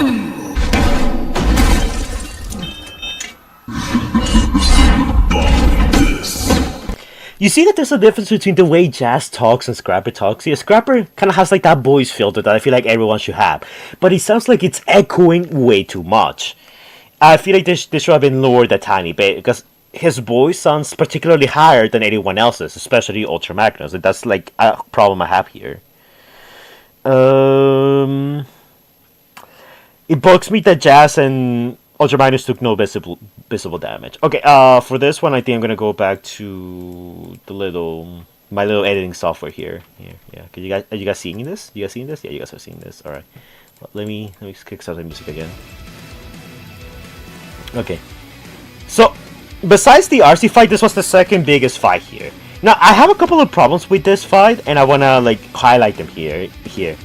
So, in terms of pacing, I think that for the most part, this is fine. I feel like there's some scenes here and there that could have been sped up a bit more. But in terms of animation and the way everything plays out, I thought it was pretty alright, you know? It was pretty okay. Also, I don't know if you guys noticed this, but when Jazz shoots his guns, you can't see a single blaster. Look at this. It's like Jazz shot him, But it's like you don't see the blast, go from Jazz's gun to like, Scrapper and be like, oh, It seems like he's shooting invisible air. Like, at least in this part right now, you can see that there's like a bit of a kickback to his gun, and you can like sort of tell that he's shooting, here. Look, you see? It's very quick. He shoots, but you don't see an impact frame on Scrapper, which kind of, doesn't sell the illusion. As for the rest of the fight, when I go back here, yeah. As for the rest of the fight, I think for the most part it's fine. It's just, again, my problem is that some scenes can look a little lower rendered than others. But overall, for the pacing of the fight, I think it's kind of okay, I would have liked to see some like sparks or like, little explosions here and there for certain scenes. Like here with the missiles, you see, I feel like that's cool. I like that he takes damage. I like that Scrapper takes visible damage here. But this is where you need to go to town with explosions, like boom, boom, boom, boom, boom. You know what I mean? That's something that issue have been added in post, And but I mean, other than that, the animations like Scrapper doing that, the way he looks battle damage, I think it looks cool. Ultra Magnus and Jazz could probably use some more battle damage. Nothing too exaggerated, just a tiny bit more, Magnus's hammer, I think it's kind of cool, even though it looks like he's just, taking it out of his ass, which I think it's kind of funny, ass hammer, but it's cool, and I do like the way the hammer is animated. Like, check this out, look, going through the scene again. There's like some slightly strange movements, okay, like Jazz jumps here, and I think Scrapper pushes him, but it's not telegraphed, like, incredibly well. I mean, the movement here does sell it, like here. Scrapper, jumps in like this, and that kind of sells into movement. That part's fine. I do like how the camera rotates. That's kind of cool. But look at this part. This part is slightly low render, but then we cut to this part, and magically is back to being fully rendered. This is something that I hope that Lazlow can fix for the upcoming episodes. I'm off to dinner. Goodbye, Fernando. Thank you for sticking by, my man. Alright. Yeah. See. Like, scenes like this, of like Scrapper holding the hammer, I think that's fine. I like the gun here, some of them like throwing barrels here, which I think is kind of funny. But scenes like this, like I was saying, this, like, just using his gun here, I think it's kind of cool, but, actually, wait, what happened here? Let me see this. Wait, let me see this part again. Yeah, here, look. Jazz shoots, but we don't see a blaster come out. That's something that needs to be fixed for future episodes, because it doesn't look like Jazz is shooting. It looks like Jazz is just like throwing invisible air. There needs to be that impact, that contact frame. But overall, I think some of the choreography here is actually pretty good. Scrapper is built like a tank, which I don't know how accurate that is. I don't know if Scrapper was ever this strong, to the point that he can fight off both Jazz and Ultra Magnus. Certain, hello there, hello Ming fan. Certain pieces of choreography here could also use some changes. Like here, look, Jazz is in this part, like after Ultra Magnus is being held out. Jazz is on top of this, like street lamp post thingy, whatever you want to call it. He's doing a backflip, and then Scrapper just grabs him. Oh, actually, he's grabbing his crotch. I just realized that. No, look at this part. He backflips? Oh yeah! Scrapper's grabbing Jazz's crotch. Hey, yo! Okay, we're gonna get demonetized. Yeah, and throws him away. Like, I feel like this fight kind of is trying to emulate the Mako Bay fights a little too much, in all honesty. But look at this part. Here, Scrapper shoots, but we don't see anything come out. We should see a flash, a flash of, like, energy come out for him. Look here, he shoots, and the ground just explodes. We need more explosions like that for certain scenes, and we need to see, like, flashes of, like, of energy, of bullets, or of energy lasers, whatever it is they use. Scrapper's the Constructicon leader. Well, I never seen the Constructicons be particularly strong. To me, the Constructicons, what made them dangerous was the fact they combined it into Devastator. I don't know, it could be just me. I just never saw the Constructicons as strong as individuals, unlike the Combaticons. Wait. Guys, I'm sorry. Wait, did you guys catch that? Is that Galvatron's revenge? Wait, no, wait, time out. Wait, no, look, guys. Look, when he shoots here, is that Galvatron's revenge? The poster for Galvatron, wait, no, it is. Wait, hold up. Transformers, Galvatron's revenge poster. I'm pretty sure, wait, oh, I've seen that before. Is that the Galvatron's revenge poster? Wait,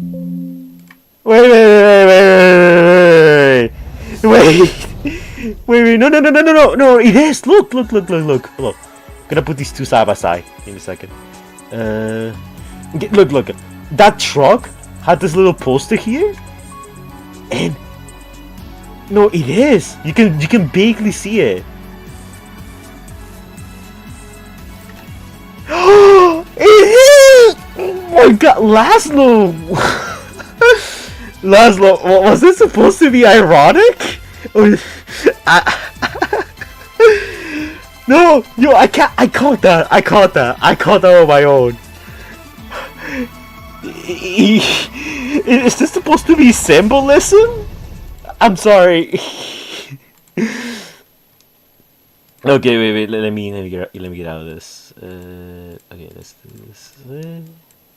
Okay, no, it is here on the little truck. You guys can barely see it. Yeah, and then he gets knocked off by Jazz. Why is that there? Hello? Okay. Wait, let me kick out the music again. Yeah. Okay, of course, then we had like the whole bit here. I don't really like that Scrapper is quoting Shadow word for word. If you wanted to make a reference to like an Autobot about to meet his end, I think that's fine. But him saying the exact same words as Shadow, I think it's a little too on the nose, okay? You probably gotta change the dialogue here a bit. Yeah, he's about to shoot him and then randomly invisible, like, here. Like, here we see some sparks, but I wish for those sparks to be, like, a little bit more, you know, noticeable, like a little flashier. Well, helped a lot to solve the impact. Yeah, here. Jazz shoots. Then Ultra Magnus is gone. I feel like there should be fire coming from that, like, you know, like a missile. There's supposed to be, like, fire that comes from that missile, you know, propels the hammer, and then he delivers that powerful hit. I love the battle damage on Scrapper there. But I feel like if you had added the fire, like the I'm charging up my attack to just BAM! I feel like that would have looked way better. And after that, of course, Scrapper charges in, and then Jazz and Ultra Magnus have their little charge into. This one actually looks really cool. I love this one continuous shot. It actually looks pretty cool, but I feel like this scene could have been probably sped up a bit. But yeah, I like how fluid this part in particular looks. Again, the biggest problem here is that I feel like the fight is missing like impacts, like, you know, like those little like After Effects explosions or like sparks flying. It will help solve the fight and make it more noticeable that, you know, people are taking damage. And, you know, maybe some battle damage for Ultra Magnus and Jazz here as well. And of course, Ultra Magnus jumps in, and yeah, look, effects like that, I feel like we need more of that in this series to sell the fights better. But legit, I think this one in particular was a tiny bit too excessive, because I legit thought that Ultra Magnus just squashed Scrapper's head and he turned into water.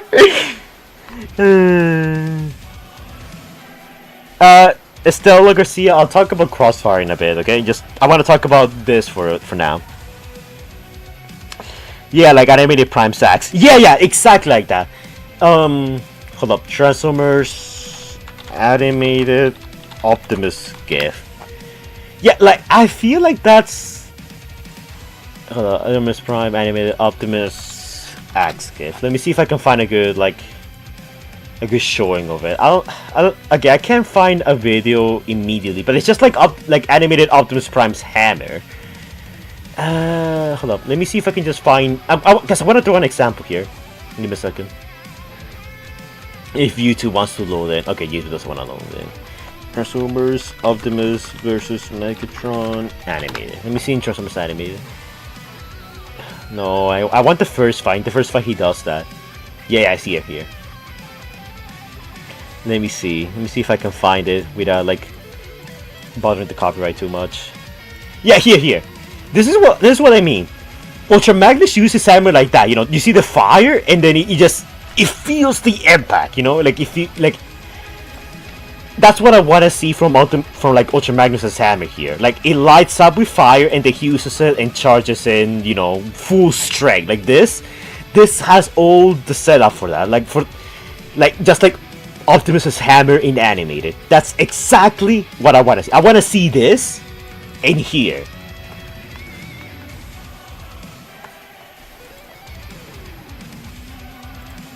But yeah, it's kind of cool seeing that Scrapper is alive and not dead. You know, I don't mind. I don't mind that. I wouldn't have minded if he died, but if he dies, then we can't get Devastator in the future. So it's probably best to leave him alive for now. So I think that was for the best. Now, this whole scene of the Autobots kind of blaming themselves and feeling a bit of despair, I thought this was actually pretty good. Like, the movements here are really good. Maybe that Ultra Magnus bit could have used some more build up to it, you know, winding his hand back a bit more, his arm back a bit more. But it's not bad. I legit, honestly, kind of like it. The size up here is cool. Like, the little animations have definitely improved quite a bit. This little animation with Bumblebee doing that, I think that is phenomenal. It looks good. I just wish the render here, the consistency, stay consistent. Cause see, look, Bumblebee Sideswipe here is kind of low rendered, but then you go to Ratchet, or something high rendered. I hope this is something that they fix, because this is something that the older episodes also suffer from. But yeah, Justice guns have the Elite Guard symbol. Oh wait, do they? I don't think I noticed that. Well, I wasn't paying that much attention to them. Let me see. Okay, I think it's around here where he uses his gun. Oh yeah, he does have the Elite Guard symbol. Okay, that's a cool detail. That's a cool detail. Alright. So I like this whole bit where they say that they're gonna go rescue RC. Low-key, I don't like how this just skips. Like, all of a sudden they're in the enemy base about to rescue RC, okay? Like, this could have used some more scenes in between, you know? Maybe discussing the plan or something along those lines. Because this feels a tad bit rushed. Though I do like how they gave Ultra Magnus a different vehicle mode, just so he can, like, you know, go in there in disguise. I think that's kind of cool. And I do like the Sideswipe is the one going in, so we can get some action scenes with him. And of course, they find RC, who has been, like, dissected. I feel like there should have been some humans around, because this feels very empty, in all honesty. But yeah, this is supposed to tie... I'm guessing this is going to tie in as to why RC is so small in Rise of the Beast compared to her Bumblebee movie counterpart. I think it's a good explanation that she just got battle damage and then, you know, had to be fixed up. So, and because she has, like, less mass now, she had to, like, adapt her vehicle mode to be that of a motorcycle. And oh my gosh, she looks awful. Here, completely damaged like that. But yeah, like, look at this. Like, oh, she looks bad. Awful. And seeing Shatter come back here, up, you know, under the captivity of the humans, I think it's actually really cool. Though I am kind of confused as to if she's there right now alongside RC, or if she's in another place of the... You see, there's like I don't... There's some things here that should have probably been established. Like, you know, we establish the scene, you establish, oh, here's like the base, here's that, here's this. There should have been more establishing shots for this. But yeah. And honestly, I actually really did like the post-credit scene with Megatron. Although I think it's kind of weird that all of a sudden there's like a weird... this hand is just randomly moving by itself. Like, I have no idea what that's supposed to be about. Like, it's that Starscream's head or what? I mean, Starscream's arm or what? But seeing Megatron here was actually really cool. A little tease that he might break out and we might see him in action very soon. But yeah, that's pretty much it for Transformers Arrivals. Episode 3.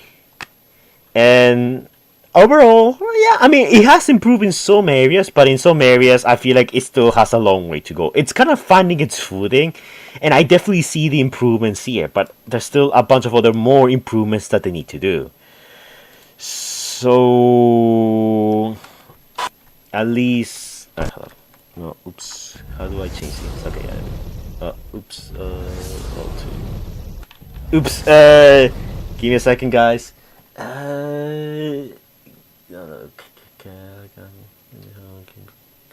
Close up. Oh, fine. Sorry. I'm trying to remember the controls. I haven't been streaming for a while. Remember? Okay. Could be drop kicks. Actually, wait. Could it? Actually, that's a good question. Wait. I want to highlight this comment real quick. Gacha Novastar says that like the hand that we see at the end could actually be drop kicks. I actually not even think about that. Let's compare those two hands. Actually, you got me curious. Okay. Oh, let me get that hand again. Because I thought it was Starscream's. I thought it was Starscream's arm. Okay, look. Okay, so here's where we see it. Okay, yeah. It's hard to get a good look at it though. Hold up. Yeah. Okay, I'm gonna grab this. Let me get the Transformers. Transformers movie drop kick. I don't know. Like it doesn't want to load up for me. I don't know why. My Google's fading me at the moment. Hold up. Let me open up another browser. Maybe that will help it. Okay. Oh god, it's okay. No, actually, no, it's working. Transformers movie drop kick. Give me a second, guys. I'm getting a Google image. my browser's kind of a little slow at the moment. I don't know why. Okay. All right. Okay, so here drop kick looks like this. Look.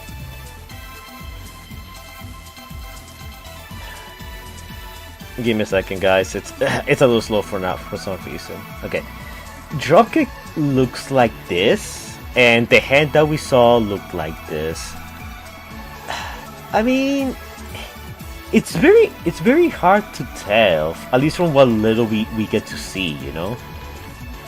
But I mean, yeah, I could see it. I could see this being dropkick's arm. Yeah, it looks like similar enough. I think. Yeah. I don't know. It could. I was just thinking it could be Starscream's arm, but yeah, I could see it being dropkicks. Like, it kind of fits. Kinda. Not entirely. It's not like 100% fit. But yeah, it's actually a good theory. I didn't even consider that. Hey, I'm working on a series. It's called Autobots Rising. It takes place during the BBN on Cybertron. The character Braun Hofer probably is gonna be stop motion. That's cool. Oops. Without ending the stream. My bad. I got distracted by reading that comment. That's cool, man. But I'm not gonna promote stuff unless I see it being made. Just so you know. Looking at this hand again, at least from what little we can see of it. Yeah, I guess it does look like Dropkick's arm, though. I can't say. I think it's, but I think you're on. I think you're right. It's probably Dropkick's arm. Like maybe part of him is still out there. Because I mean, we've seen Shatter, and I don't know, and I don't think Starscream lost an arm when he got shot by Cobra here. Like, let me go back to the scene. Okay, yeah, here they shoot him. Oh wait, no, actually, I think that is Starscream's arm. No, look. They shoot him? And we don't see his other arm. Oh no, that is Starscream's arm. No, look, because look, here, you see? He doesn't have an arm. Yeah, so that actually is Starscream's arm. That's not Dropkick. Okay, that's Starscream's arm. Huh. Yeah, well, Gacha Novastar, it looks like you were wrong. You know what that means? Play the clip!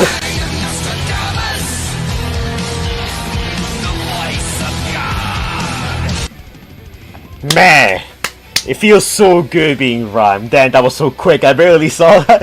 Yeah, that's what I'm saying. There's some scenes here that need to linger a bit longer. Because some scenes go too fast or they go too slow. Like the RC fight, this should have gone faster. This should have been played a lot faster. In this scene, we should have gotten a close up to Starscream, being like, "Oh, my arm!" like, you know, holding himself before like flying away like a coward, like the coward he is. Why was there no explosion? That's a question you need to ask Lazlow Ven, honestly. And I'm not trying to hate on his series, because I genuinely do like it and I see the potential here. I like how this is slowly being built up, but there's issues here. There's a lot of issues here that need to be fixed. And hopefully he can fix them by the end of it. But yeah. I think that's pretty much about it for Transformers Arrival Episode 3. However, we're not about to stream just yet. There is something we have to do. Now, as tradition, when it comes to fan films or fan projects, whenever I do a stream around them, I like to, you know, rank them on a tier list. So we'll do just that. And yeah, you guys can help me with this because I actually have no idea. Okay, so here we have like the tier list for the Transformers fan projects. If I can find it. Hold on, give me a second. Tier list. Ah, yeah, here. So here we have the tier list for the fan projects. Of course, here we have a bunch of the... Hey, hold on. Just do a little recap. On E tier, we have Galvatron's Revenge. I don't need to say anymore. On B tier, we have Cybertron Falls: The War Within. It was really good. I liked it a lot. On top of it, on high B tier, we have Transformers Prime Legacy, which was fantastic. I liked it way more than I thought I would. From last Friday, we have Nemesis Prime vs. Megatron, which was beautiful, amazingly done. It was fantastic. Cybertron Falls: The War Within, Till All Are One, which was the conclusion to the trilogy. It was done phenomenally. I had some issues with it, but it was overall really fun, and the animation was really good for it. A tier, we got the Rollout Saga from TFI Creations. I thought it was pretty good. Not my favorite, but it was definitely up there. Like, the quality and the writing was great. On low S tier, we got Finest Hour, which I thought it was a pretty great conclusion to the Michael Bay universe. Done by TFI Creation again. I thought it was peak. On mid S tier, we got The Darkness Within, which was fantastic. I am so excited to watch part 6 when it comes out.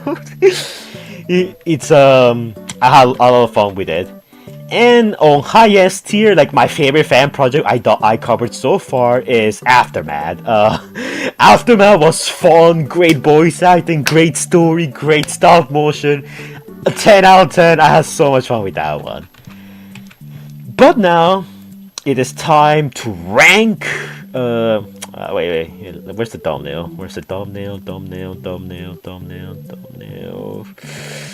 No, it's around. Hey, give me a second, guys. I'm looking for the thumbnail for this. Oh yeah, here it is. Yeah, but now it's our time. Now we have to rank Transformers Arrival. Give me a second. Wait, oops. Just need to position this better. Okay, yeah, okay. So Transformers Arrival Episode 3. I guess I'm gonna rank Arrival as a whole. I have problems with it. The animation is kind of slow in places. It's kind of too fast paced and not communicated that much and that well. Like, you know, with the whole thing with Starscream's arm. Like, I did not even notice that Starscream's arm fell off until, like, we actually paused and took a look at it. Some stuff is not telegraphed very well. Actually, wait. Since we're on the topic of Starscream's arm, I'm curious. Can you see Starscream's arm, like, on the ground? Like, when he falls off? I'm actually curious about that. Okay, this is where, like, when RC falls, right? Yes, it's around here. Yeah, here. So, yeah, here. Cobra appears. They shoot Starscream, which, you know, that's all well and good. But there's no explosion and his arm falls off. There should have been an explosion there. Can you see his arm after this? Yeah, RC falls. The G.I. Joe show up. But you don't see Starscream's arm anywhere, even though it should be around the same place. I feel like at the very least you could put Starscream's arm on the side, so it makes it even more obvious that it fell off, you know? Because without it, it just, you know, I didn't even catch that on my first viewing. So that's just like, I think that I feel like needs to be worked on. Yeah.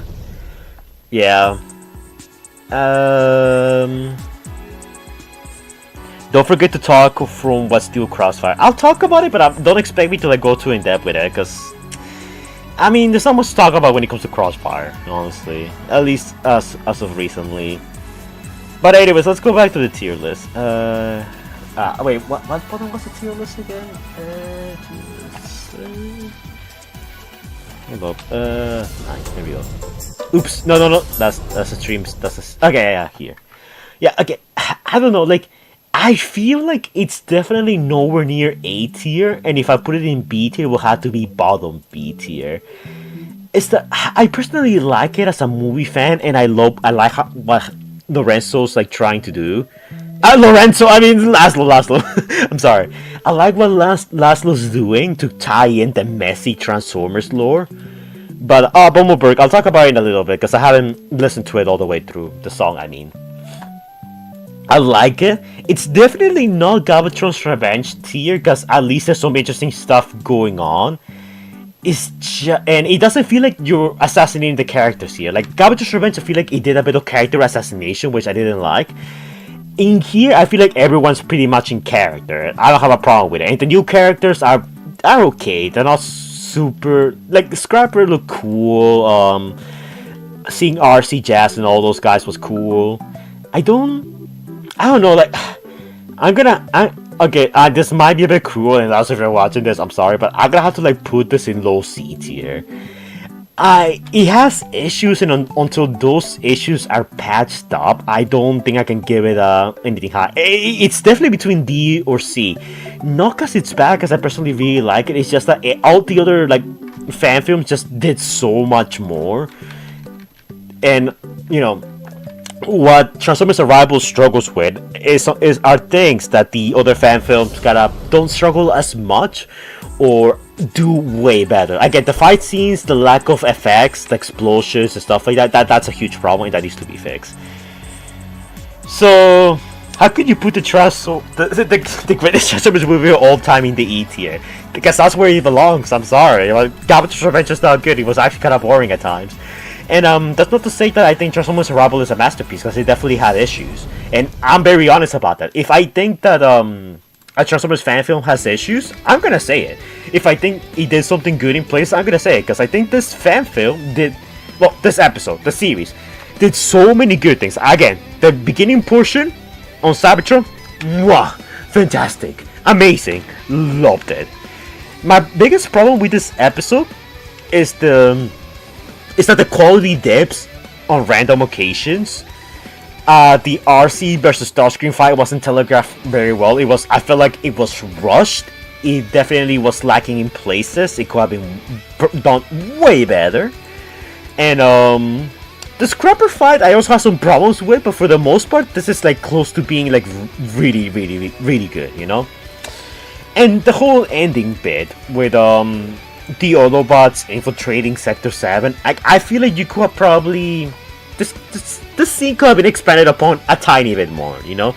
Like, I don't like that we cut from the Autobots being in this base to them just randomly being at Sector 7's, you know, doorstep, you know? I feel like there could have been a bit more build-up to this. And, yeah, the lack of humans is something I have a problem with for this scene in particular. I like that this is connecting to the Rise of the Beast with RC, you know, very soon turning into a midget, like in Rise of the Beast.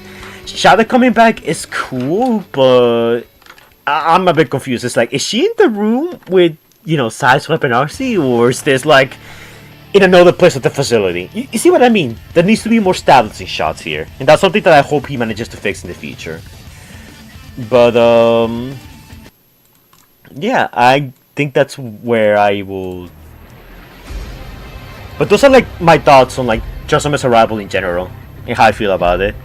Now listen to this amazing song by Bumblebee music in the comments right now and donate to the stream, because that's a cool thing to do. Yeah, donate now if you want to, of course. Oh, this is actually the full Cybertron theme, the CDs in DOS.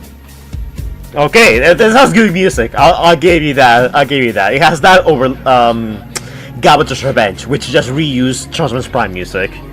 I get why they did it, but I like it when they go the extra effort to make their own music, and I think that's great. Legend of Zelda reaction next stream. I don't know. Next stream, I think I'm gonna do something a bit different. But I will react to Legend of Zelda eventually. I promise you that, Blank. Unless you wanna pay me to speed up the progress. I'm kidding. I'll get to it eventually. I'm kinda...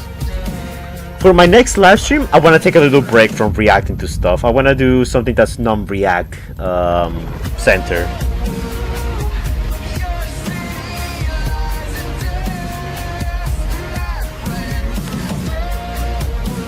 Okay, fine.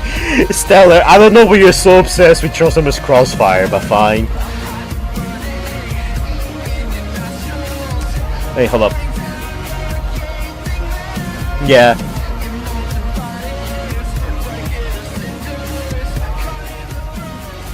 Okay, so just because Stellar is like telling me this, I know they teased a new character in Trosamus Crossfire, the Roblox game. Yeah, we're gonna get a new quote-unquote Valorant, or Autobots, if you wanna call it that.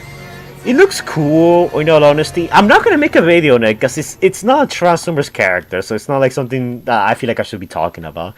Transformers Crossfire is still Crossfire, as it's called now. It's still cool. It's a cool game, but I'm just not gonna talk about it as much. There's just like big updates to it. Yeah. I'm vibing with the song. The song's really good, honestly. Bumblebee, send me the link so I can use it for my videos. I would love to use this for my videos. Because I think it sounds great. Phenomenal. Good job. When are you gonna react to Transformers Into Darkness? I haven't heard about that one, actually. Transformers Into Darkness. I haven't seen this one. Actually. I'll react to it eventually. Like, there's a lot of fan projects I plan to react to at one point or another, and this looks good. Oh, did you see Lego figures for this? Oh, I need to react to this. This is great. I love Lego figures with these things like this. This is great. I'll react to it eventually, I promise. I just don't know when. I'm already sold. I saw the Lego figures. I was sold. Sold as soon as I saw the Lego figures. Oh, that's great.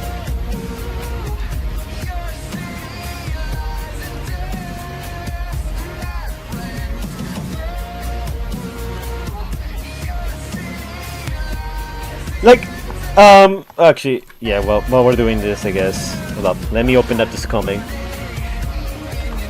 Okay, so, Stella Garcia says, I'm obsessed because it's a fun game, man. That hurt that you will not talk about it as much anymore.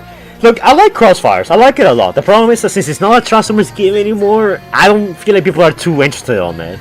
Because I still play it. I still play Crossfire. Off stream, I play it. When I'm not doing anything, I'm playing Crossfire. But it's not a Transformers game anymore, so there's not much to talk about anymore. So that's why I had kind of like step away from talking about it. I know it's kind of sad, but it's just the way things are. You can blame Hasbro for that, unfortunately. Yeah, they were the ones who did that. But yeah, that's pretty much my whole thoughts for Transformers. Transformers Arrival. Overall, yeah, I liked it. I'll give it a like. I suggest you guys go drop a like, maybe leave a comment. What should I comment on? Oh wait, yeah, I should probably comment on the Galvatron's Revenge reference because I don't think anyone caught on to that. Wait, where was it? Yeah, here. Yeah, when Scrapper throws yeah, I think it's around here. Yeah. Yeah, well, yeah, Jazz jumps in, gets knocked out. Okay, no, it's not here. Where is it? I know it's around here somewhere. Yeah, here. Here. Blast the ground, gets shot at. Yeah, here. Here's where you can see it. The Galvatron's Revenge, like, poster. Okay. 10. Is that a freaking... Hold on, let me zoom in on that. Is that a freaking Galvatron's Revenge poster? There, that's gonna be my comment for him. Is that a freaking Galvatron's Revenge poster? Dude, it's so random to see this here. I get it's probably an Easter egg, but still, it's so weird to just see that there. Do you remember the official Transformers Age of Extinction game on mobile? I do remember that. I might talk about it someday in the future, maybe for a YouTube short. can you make a video about the wreckers? But what would I talk about the wreckers? I don't think there's anything about the wreckers to talk about.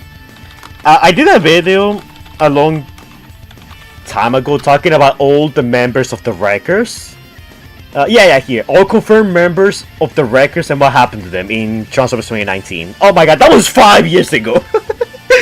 Oh, I feel old, actually. Yeah, that's like the... I don't know what other video I could do for the wreckers, in all honesty. Thank you for the feed. Okay, Bumblebee has something to say right now. Hold up. Let me screenshot this comment. Okay, Bumblebee says, thank you for the feedback. I can say that me along with the cast are definitely 3D Bird and the Gabator's Revenge. Okay, look, I didn't say anything. Carlos, if you're watching this, I did not say anything. I'm not looking for conflict. It's the people that said this. I'm just reading the comment. IDW records. I haven't read IDW. I need to read IDW. I might do it at some point, but like until then, it's like, yeah, I just don't have much to talk about when it comes to the records, especially without anything, especially unprompted. But yeah, honestly, it was pretty fun. Did you saw Murdertron? No, I haven't. I don't. Again, like I'm not interested on it because I don't know what it is. But yeah, I think that's gonna be it for this live stream, unless you guys want me to see me play Crossfire a bit.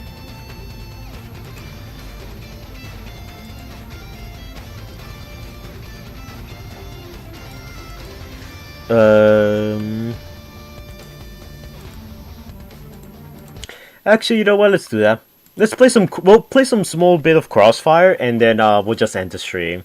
If you guys have any questions or any recommendations for future streams, you guys can let me know, and you know I'll check them out. Or if you guys want to, of course, do the radical thing, known as donating to the stream, you can totally do it. I'll get on the ground, do push-ups, and ride your name on the RC. I would like to see. Okay, you guys. Okay, people are okay with me see me play Crossfire. Oh, actually, before we continue, I wanna ask you guys something very important. This is something I am thinking of doing for my next live stream, and it's gonna be very different from this for every live stream I wanna do. Okay, so for my next live stream, I'm thinking of doing a live stream dedicated to 3D printing. We are gonna 3D print figures, small figures, and we're gonna color them on stream. I'm thinking we can, like this, I 3D printed like this Lysadia statue. I know she looks beautiful. I know you guys are very jealous. And I was thinking, what if we 3D print the kitchen bots and we paint them and like we show them on stream? Because I actually have their models. I can actually do it. Or we could even like do some other characters or some upgrade kits for like Transformers figures. Like this Optimus Prime Gauntlet is actually 3D printed. Like his actual... This is his actual gun, the one that was given by Studio Series Hasbro. And this is the gun I 3D printed. As you guys can see, this one's this one's actually bigger. Actually, yeah, it's a little bigger, not by much though. Yeah. So I was thinking that could be a fun stream to do, something a little different. Next live stream, I'm thinking of 3D printing the SS kitchen bots and other things. Oops, hold up. Printing SS kitchen bots and other things. Does this interest you? I know, I'm thinking of kitchen bots and other things. Yes, do it. No, sounds boring.